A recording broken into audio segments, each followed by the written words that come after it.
The Spine Chillers, a new series of 5 plays. Anna Massey, Michael Bilton, and Blain Fairman in Figures by Colin Haydn Evans. Let me put it this way. It's a marriage of convenience only insofar as my convenience is concerned. I won't give you a divorce because I don't want a divorce. It's that simple. I find you a perfectly useless wife, but, rather surprisingly, an excellent mother. Rebecca needs us both, so you will stay. You'll always stay, unless I change my mind. If you leave me, I will gain custody of Becky. You can be sure of that. And when I do, you will never see her again. You can go to as many lawyers as you like, and they to as many courts, but you will never see her again. Believe me. You're an infant, Anne. Just a kid in the games people now play. I grew playing those games, which is why I always win. Sorry. I'm sorry. What did you say? Your husband's Canadian. I was wondering if your husband was Canadian. Yes. Canadian. Following on later, then? Is it much further, Mr. Fuller? If you bend your head a little, you can just see it through the trees. Do you think you might stop? Sorry? Oh, yes. Yes, of course.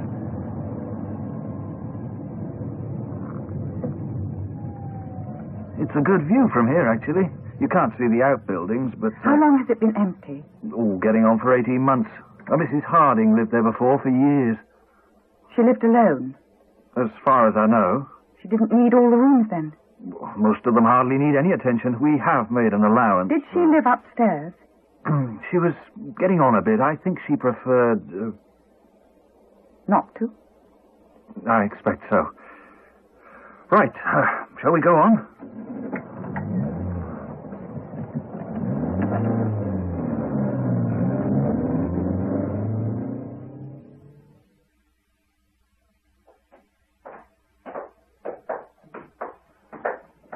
It's a very reasonable price to ask for a house of this size, actually.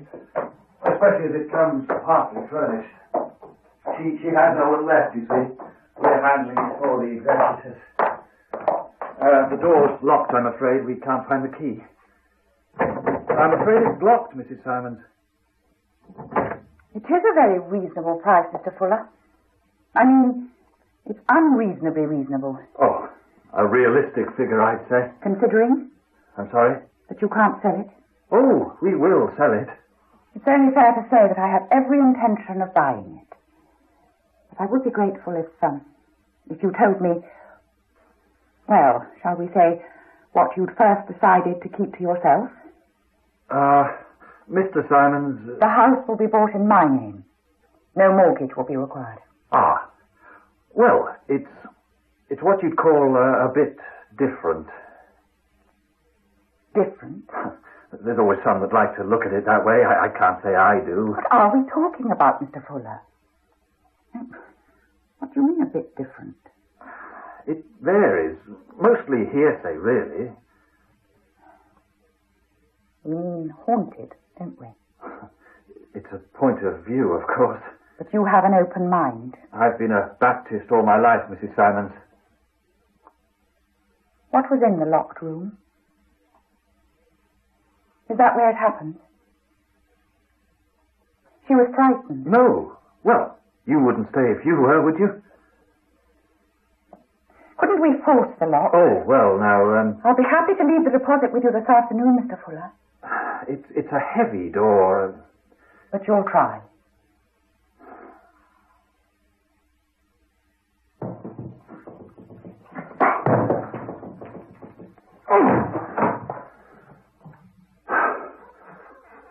Well, it's as you see. Yes. Yes, I know. Yes, I guess it was the money. It was the best thing you had to offer. Oh, don't tell me you didn't realize. It wasn't as if I paid you that much attention. People have always been unkind to you, haven't they, Anne? But then that's what you want, isn't it? That's what makes it so enjoyable for them. Every night? No, just sometimes. What sort of noises? Well, I never went into it, to tell you the truth. She used to tell my sister about it mostly. That's how I heard. They were quite friendly, Marjorie and Mrs. H. Shared an interest in African violets, you see. Marjorie's always been one for the African violets. Did she ever see anything? Mrs. Harding? Kept the door locked. Hardly went upstairs. No, I don't think she ever saw anything. Mrs. Symons, do you mind if I ask you something? Why I want to buy the place? You were right, you know. I can't sell it. That's really rather honest of you, Mr. Fuller. You don't want me to buy it. Somebody has to, I suppose. Especially not me, would you say? Well, you knew about it, didn't you? The others, they found out, you see. Half the village always fell over itself to tell them. But you, well, you seem to... No one came to any harm, did they? How do you mean? There was only the noises. Oh, yes. No, it didn't harm anyone, as far as I know. I suppose it's just a way of looking at it, isn't it? If you're not bothered, well, it's all right, I suppose.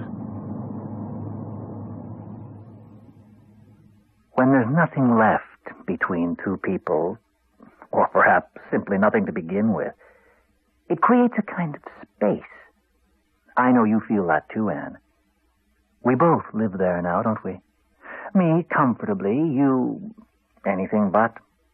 You feel guilty about not caring, you see. That's your problem. You feel you should care, if only for Becky's sake. But you can't. Your disgust won't let you, so you pretend. You lay with me at nights, whispering your lies, so that the days that follow will be more tolerable. Not for me, of course. Never for me, just for you. And Betty, you think you have to keep me happy. There's no need, Anne. There really isn't. The very last thing I would ever want from you is actual happiness. And this will be yours. Tell me what you can see from the window. Lots of trees. Almost all the way up to the sky. Oh, this will be your window. Where will yours be, Mummy? In my room, of course. Not far away. No, down the hall, past the old painting on the wall. The one we have to clean. The one we have to clean. Will Daddy come soon? Yes. Will he have the same room as you? Of course he will. It'll be just the same as it was in Toronto. He used to make noises. In Canada. What? At night. He used to make noises. Daddy. You shouldn't have been listening. It was only when he was asleep. When I went to the bathroom sometimes, I heard him. Becky, it was a dream. Either Daddy was dreaming or you were. Well, when people dream, they sometimes do make funny As noises. if he was drowning. Inside his mouth. Becky, Like you when- and I are going to do some cleaning starting right now. Come on. You can sleep with me in here, if you like. If you want me to. No, all the time, I mean. And what would Daddy say? Don't suppose he'd want a room all to himself. Why is your door broken? Mummy? Why do you want to sleep in a room where the door is all broken? I'm sorry if I seem... Well, I take an afternoon nap, you see. Have to watch the old blood pressure. Take it easy, as they say. Basically, you have to stop living in order to preserve what's left. Please sit down, won't you? Thank you. I shouldn't have called without warning. I'm sorry if I startled you. I don't get many visitors. Perhaps chat with the postman a bit, usually about the state of this season's garden compost. And that can be it for the day sometimes. Did you practice in this area for your entire career, Dr. Slade? And my father before me. He died in harness. I've not been so lucky.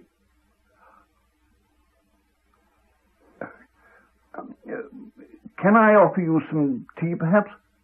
I really only came to introduce myself. We're each other's sole neighbours, after all. I'm sorry. Have I said something? You were staring.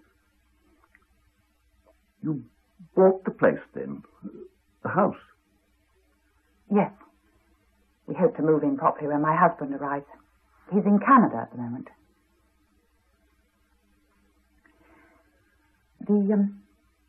The previous owner, Mrs. Harding, I understand she lived at the house alone. You were her doctor, weren't you? Yes. She lived on the ground floor only. She was arthritic. I advised her not to tackle the stairs. Can I ask you a direct question? Would you mind? What I mean actually is, will you give me a direct answer? You won't ever visit us, will you? You've no intention of setting foot in that house again. Fuller told you that? He said only that you'd heard, well, what people do here. I can't claim uniqueness on that score. Quite a few had. Peggy Harding lived with it for years. She didn't mind? She didn't mind? It ceased to be a problem for her. I mean, if your central heating plays up occasionally, you don't turn a hair, do you?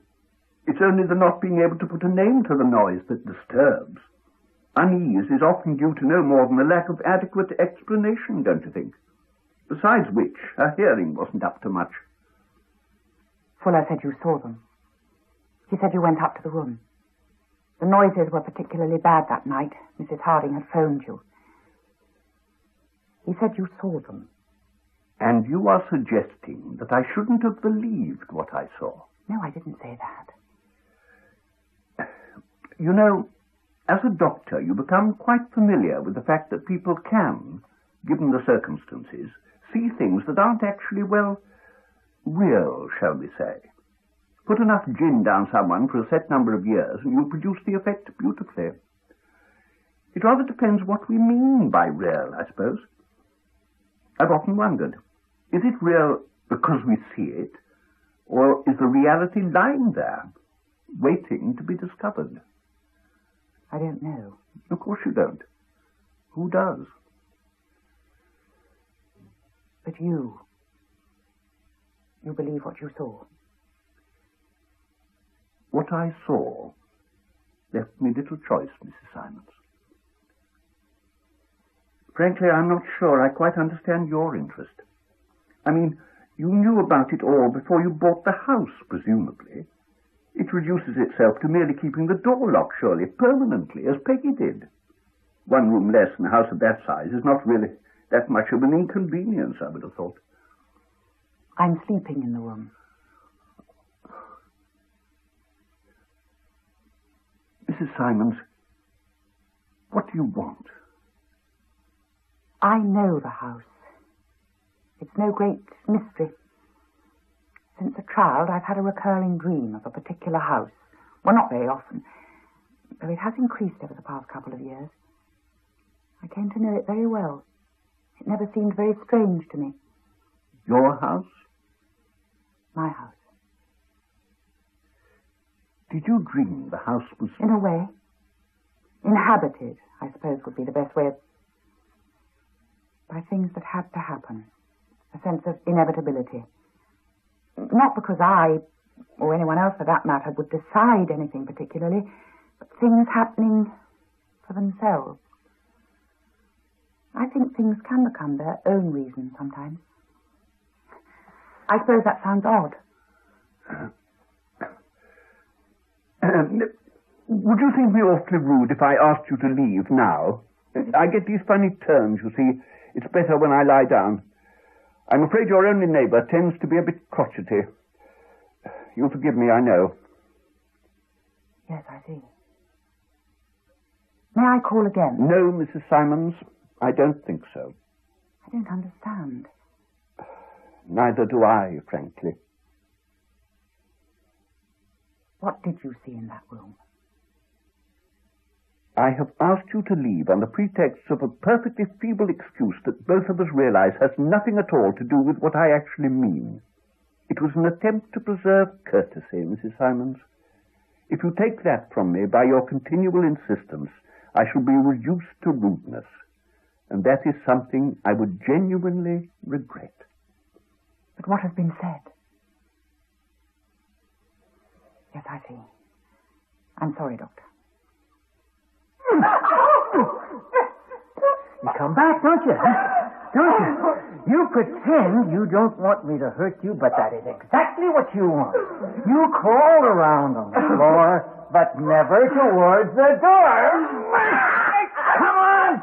Come on! There's plenty left. Now, get up, huh? Get up! Don't do it again. But you don't want it to stop, Anne. You see that, don't you? You plead with me for escape, but you'd kill me if I ever let you go. Oh, that's it, isn't it? Of course! Your festering little secret. You want me to kill you, don't you?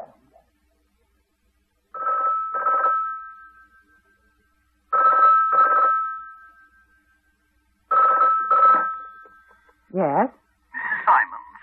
Alex Slade. Oh, 3 things, really. Firstly, an apology for my boorishness the other day. No excuses, just the apology.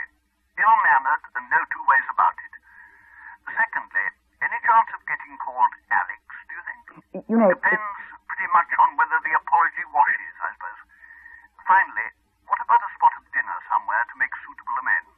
I think we should share the apology, Dr. Alex. I was visiting largely on false pretenses. Yes, you were. But thinking it over, and I'm not so sure you had all that much choice, really. Dinner will get you a better explanation. I can't leave Rebecca, I'm afraid. Lunch, then? Couldn't you come out here to supper? You won't come to the house. If I can call you Anne, it's a deal. Tonight, then. About 6. Well, I haven't the slightest idea what I've just eaten, but it was the best meal I've had in years. It was a Moroccan recipe, actually. Good God. Well, never mind. Seemed rather odd to be laying a table that wasn't my own. Even the cutlery was Mrs. Harding's. Funny little tablecloths she always had, Peggy. Her mother made them, you know. Crochet or something.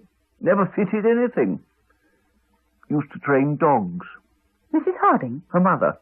Kenny Blues, sort of large terrier. The place used to stink to high heaven. The garden's full of them, you know, buried them all over the place.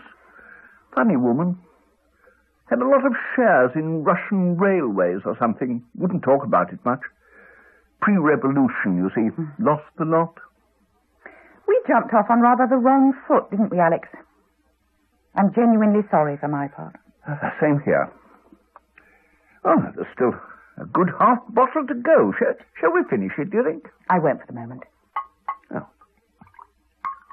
Are we going to be completely frank with each other? I expect so. It would be difficult to be much else on this vintage. When we first met, I asked I you... think I must ask you something first. It'll probably sound a bit, well, personal. You just have to take it on trust that it might have some bearing on what you want to know. Are you happily married, Anne? My marriage is like sitting in a very cold room. A room made empty by another's company. I will have that glass of wine. Ah, good. Is that all? I polished off the rest, I'm afraid. I'm sorry. Is that all you want to know? Oh. You've slept here? I've been sleeping in the room, yes. You know that. And? Nothing. Nothing has happened, Alex. I've slept more soundly than I can ever remember. When is your husband... Next week. I don't have the exact date yet. What then do you want to know from me? What you saw, I suppose. I'd gone to bed fairly early. Ruthie, my wife, had stayed up because the cat had gone missing or something. Anyway, I must have dozed off because the next thing I remember was her nudging me awake. The phone was ringing. It was getting on for 2 in the morning. It wasn't as if I was even on call. It was Peggy Harding. I'm sorry to call you, but they're very strong tonight. I can hear her voice now. It was the first time I'd known her to sound concerned. But you knew about it before? Oh, yes. We'd all lived with it for years. It's surprising what you get used to. Though I'm damned if I know how Peggy stuck it out alone. What happened? She was in front of the fire when I got there, downstairs, huddled. It wasn't cold. She just looked at me. She was always very matter-of-fact, was Peggy. Didn't treat it exactly as a joke, but never made too much of it either. But that night she was... Well, I just wish she hadn't looked at me quite like that. I hadn't been in the house a few minutes when the noise became even worse. Banging. Thumping, really, and dragging. Dragging something. In the room? Only in the room? It was always in the room. I think they want someone to go up, Peggy said. I think it's their way of asking. I remember thinking what she meant by they. How she knew I didn't ask. I didn't want to know, really. All I wanted was to persuade her to come back with me for the night, but I knew that wasn't on. She wouldn't budge. It was almost a matter of principle with her.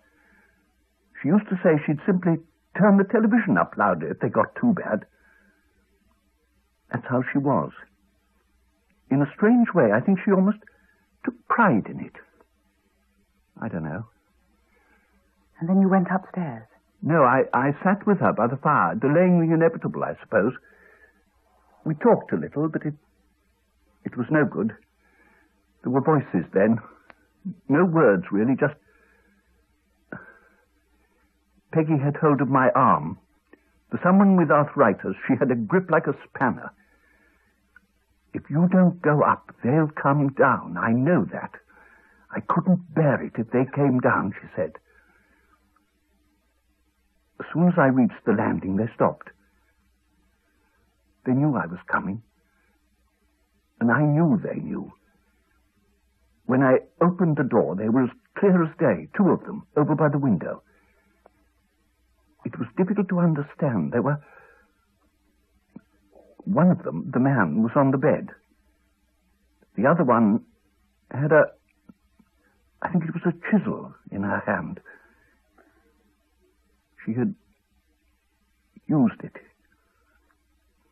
It seems absurd to say he was dead. She turned as I entered and smiled. I couldn't have moved then if I'd wanted to. I simply didn't know how.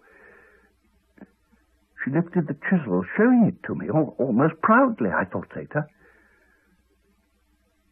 She knew who I was, you see. I think somehow she felt I would appreciate her work. It was also very matter-of-fact. I think it was that which terrified me the most. The casualness. And the man? I didn't see the man, clearly. I didn't go near. She sat in the chair, the rocking chair, still smiling. Sweetly, almost. But he wasn't dead, you see. Not quite. He knew who I was, too. He was asking for help, making noises. But she didn't want that, not at all. She stopped her smiling and went for the chisel again. Oh, my God. I'm sorry. You want me to stop? No. Look, I'm only telling you this, Anne, because I believe it's over. Your coming here has stopped it. I don't know why or how, but for the first time in years, this house is silent. I can feel it. It's waiting, Alex. That's why it's silent. Trust me, Anne. It's over.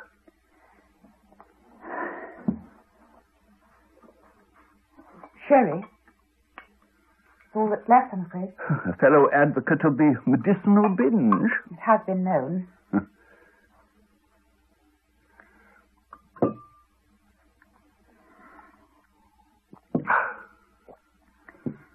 When I was very young, we lived in the country. Not so far from here, actually. My father and I used to drive to the nearest town in a pony and trap. Oh, it was only for fun, really. He knew I enjoyed it. One day, there was an accident. The axle snapped. My father was pulled from the seat by the pony. He was caught up somehow on the spokes of the broken wheel. I could only watch, listen to the noises he was making. He couldn't speak, only with his eyes. They had to cut him out eventually, only his clothes, but it seemed with all the blood, it seemed as if they were actually cutting him. I was only a child. That's how it seemed to me. They took him to a house nearby, but he was dead before they could find a doctor. I couldn't move, couldn't help. It was soon after the accident that I first began dreaming of the house. That might explain a lot, you know. Perhaps your dreaming down the years somehow, well, haunted this place. It made your pain come alive in a very peculiar way. It wanted life. It wanted to be seen in a way that it had not before. It took form in those figures. They existed on behalf of your guilt, I suppose. Now it's out in the open. There's simply no need for them anymore. Your considered diagnosis, Doctor? Well, if it's wrong, Anne, it can't be far out.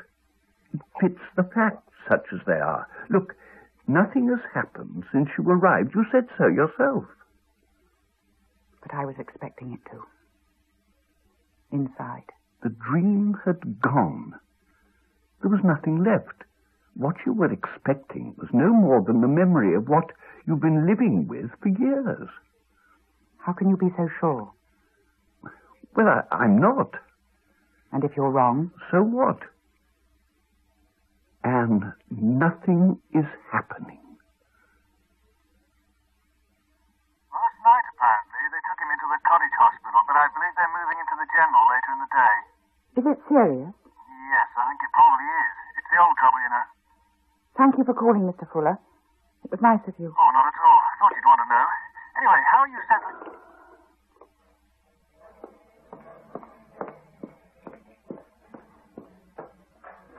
I came as soon as I heard. I literally did. I put it down to the Moroccan meal.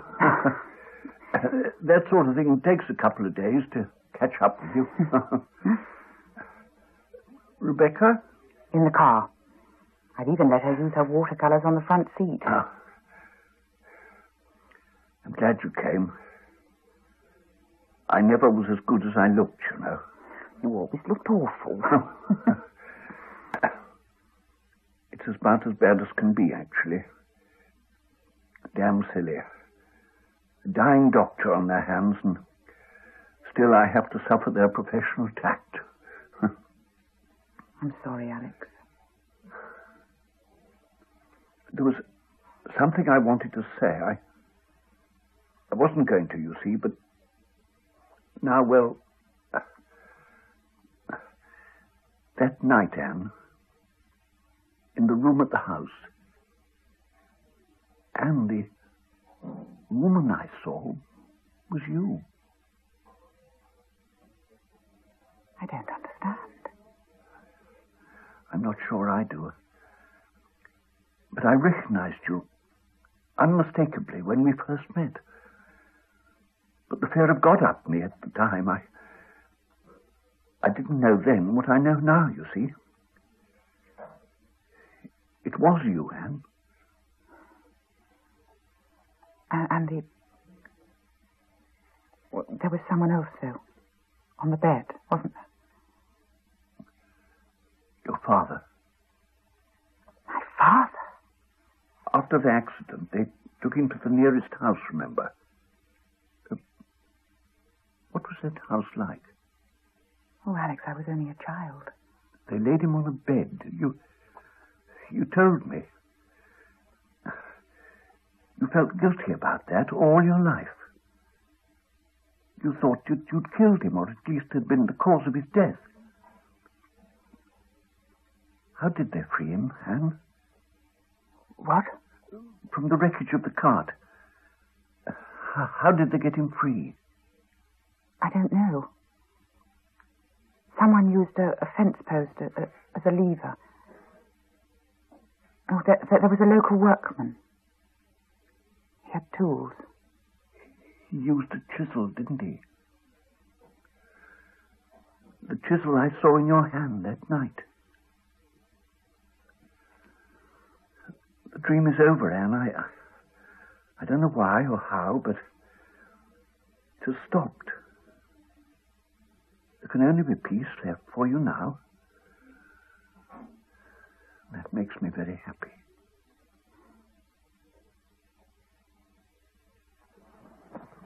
Is Dr. Slade dead?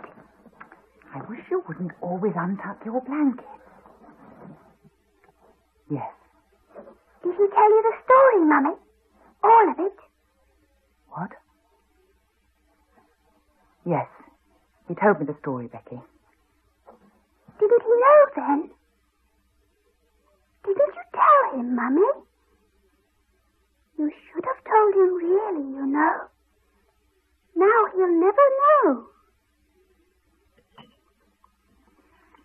It was my money, Ralph. The implication being that you actually know what to do with it, I suppose. I'm sorry you're annoyed, but I actually like the house. So do I.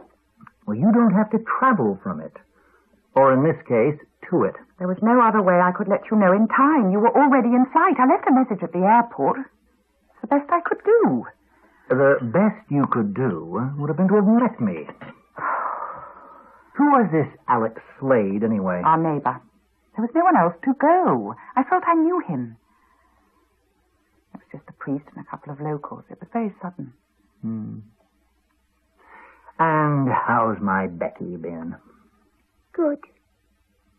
Have you missed Daddy? Yes. You've excelled yourself, Anne. She's even less communicative than usual. Get ready for bed now, Becky. I'll be up soon. Yes, Mummy. Rising, the child leaves the room, dutifully ignoring her father as she goes. The meal was very good. Thank you. Shall we go to bed? No, it's too early. I never sleep if I go to bed early. You always had such a picturesque form of refusal. It suits, actually. I just thought... Ah, yes, I know you. Just thought. I'm sorry about the airport, Ralph. Well, you simply preferred attending the funeral of a stranger to meeting your husband. There's no problem. I felt I owed it to him. Were you lovers? What? No. I can see you weren't. That wonderful transparency of yours, Anne. I know you're annoyed. I've said I'm sorry. If you want a full-blooded row, then let's have it and get the thing over. I don't want to row. Oh, Ralph, you've been here barely a day, and I feel exhausted. You always tired easily. You drain me. I really must stop, mustn't I? It never stops. You know that. It's raw, open, and pitiless. I hate you, Ralph. Yes? Well, then why stay together when... We need to, my love. It's a terrible thing to say. I can't offer you an explanation, merely a feeling. Of pleasure, I suppose, enjoyment anyway. The enjoyment of watching you hate. The frustration it causes you. Is it cruel, do you think? I expect it must be. I can't help it. Well, I don't want to help it, really. I think it probably excites me. I guess your doctor friend would call that perverse, wouldn't he? In anyone else it would be. For you, Ralph, Would you like a divorce? What? You would, of course. Are you playing with me, Ralph? Seriously? Why would you do that? Well, it's perverse enough, isn't it? I'm offering you a freedom you spend your whole life secretly avoiding. Calling your bluff, if you like. Yes. Sorry? Yes, I would like a divorce. You wouldn't really, Not really. Oh, Ralph, if you're playing with me... No, I get custody of Becky. That goes without saying, huh?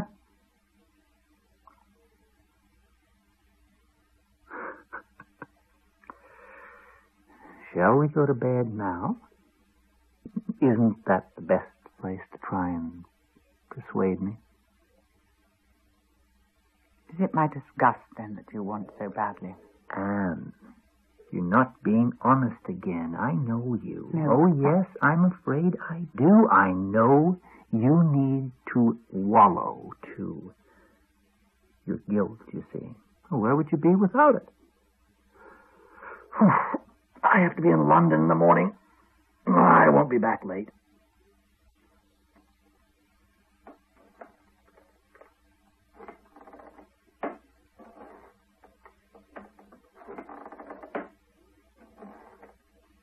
Can I sit on your lap, Mummy? I like the rocking chair. What do they call that thing, Mummy? Will Daddy be late, do you think? I like this house now. We could sleep in the same room, couldn't we? After, I mean. We'd have the same window.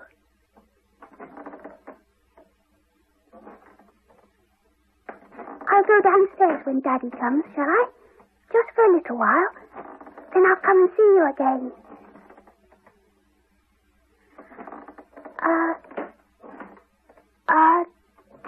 Chisel. That's what Dr. Slade called it, didn't he? It's very sharp, isn't it?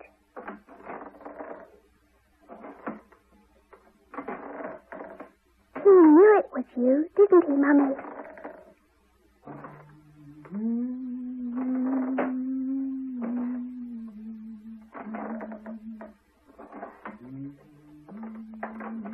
Wasn't it silly of him to think it was Grandpa on the bed?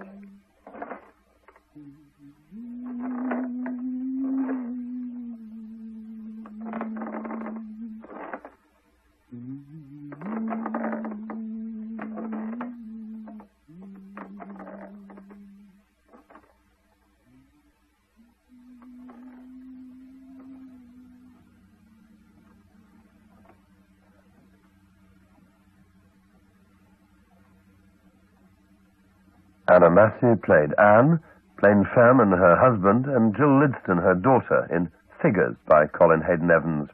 The estate agent was played by John Strickland and Alex Slade by Michael Bilton. Figures was directed by Ian Cotterell.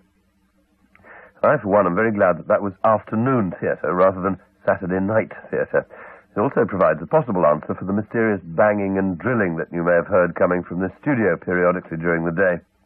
Anyway, if you've enjoyed today's afternoon theatre, the first of our 5 plays with a wintry chill, then you might like to hear a bit about the others in our new Spine Chillers series. Next Wednesday, for example, you can hear Mrs. M, a sinister tale by David Compton about Madge and Arthur who turn up at an out-of-the-way guest house in Devon run by a most persuasive woman, Mrs. Meadowsweet. Before they know where they are, they're being shown into their room by the housemaid. Oh, there's a lovely view from the window. Mrs. Meadowsweet said... Yes? There's a lovely view. Oh, lovely gardens. Lovely trees. Oh, they make a lovely screen. What's behind the trees? Probably the lovely sewage farm. I shan't tell you again, Arthur. It's so peaceful here. Oh, yes. Peaceful. How long have you been here? Me? My name's Inga. Oh. Well, thank you, Inga. Tea is served in the dining room. Congratulations, my love. all Devon to choose from, and we end in a Wendy house stuffed by cretins. All right, all right. An inauspicious start to Madge and Arthur's holiday, but worse is to follow, as you'll be able to discover in Mrs. M, with Rosemary Leach in the title role next Wednesday afternoon.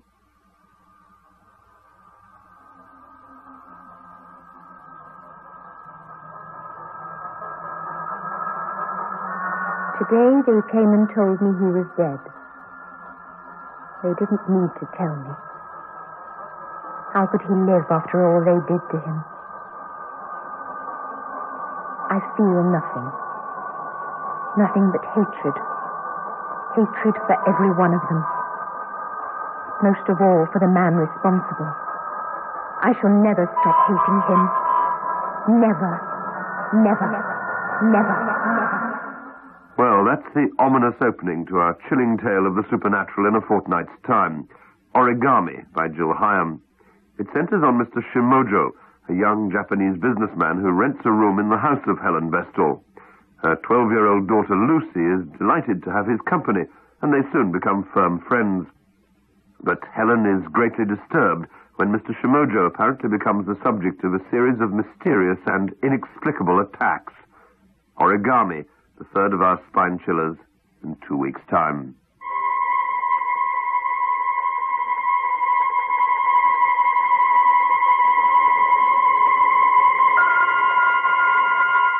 Then, on the 7th of March, Dracula in White. A brilliant scientist who's made a great contribution to cancer research sets to work on a radical alternative to the prison system. You can hear about his simple but horrifying solution in Dracula in White by Peter Redgrove. And finally, Witchwater Green concludes our 5 plays with a wintry chill with the story of a couple who buy a house by an old mill pond. But all is not tranquil under the smooth surface of the pond. Witchwater Green by Don Webb, the last of our 5 plays in a spine-chilling season here on Radio 4.